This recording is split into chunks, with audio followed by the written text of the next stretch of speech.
ও সবই গরম। এটা একটু টানে। এই দারুণ, কেমন লাগছে? দারুণ খেতে হয়েছে। 2 কাপ আটা নিলাম। আচ্ছা, তার সঙ্গে নিলাম 1.5 কাপ চিনি। 1.5 কাপ চিনি, এই 1 কাপ দিলাম আর হাফ কাপ নিয়ে দিই। আচ্ছা, 1.5 কাপ চিনি দিলাম।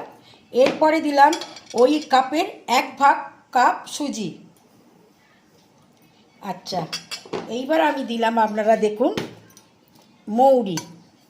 কতটা মৌরি? 1 চামচে, 1 চামচে মৌরি। আচ্ছা, 1 চামচে ছোট এলাচ গুঁড়ো। আচ্ছা আচ্ছা, নারকোল কুচি দেখিয়ে দাও অল্প হাতে করে, একবার। এই যে অল্প নারকোল কুচি দিচ্ছি। অনেক জিনিস দিয়েছি তো, নারকোল কুচি অল্প করে। আচ্ছা, এটা 10টা মতন কাজু ভেঙে রেখেছি, কাজু। আর আচ্ছা, কিশমিশ। আর কিশমিশ গোটা 20 মতন কিশমিশ, এগুলো কুচিয়ে রেখেছি। আচ্ছা, এইবার ভালো করে নেড়ে নিলাম, মিক্স করে নিতে মিক্সড হবে, করে তাই তো? নিচ্ছি। হ্যাঁ, এর সঙ্গে হাফ কাপ ঘি। ঘি। ঘিটা একটু কালো লাগছে কারণ আমি একটু পাতলা করে নিয়েছি।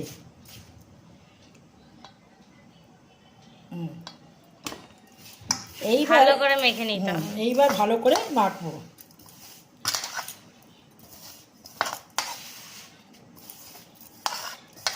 দিয়ে দাও অল্প অল্প দেবে দুধ।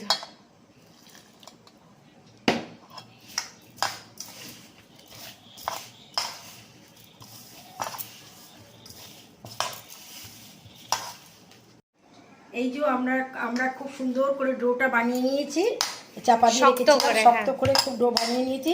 এইবার এই ডোটা থেকে কটা লেচি বানিয়ে নিই, আগে লেচি করে নিই।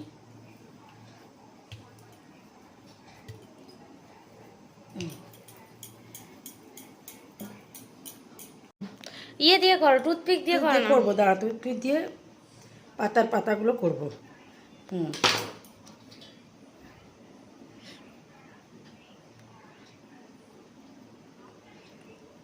শেপ দেওয়ার আমাদের কাছে যেহেতু নেই, যেহেতু আমাদের এটা নেই, সেই ডোটা থেকে এতগুলো হাতেতে পাতার ছাপ দিয়ে করে নিয়েছি। পাতার ছাপ বলতে কি, ওই টুথপেস্ট কাঠি দিয়ে কেটে কেটে করে নিয়েছি।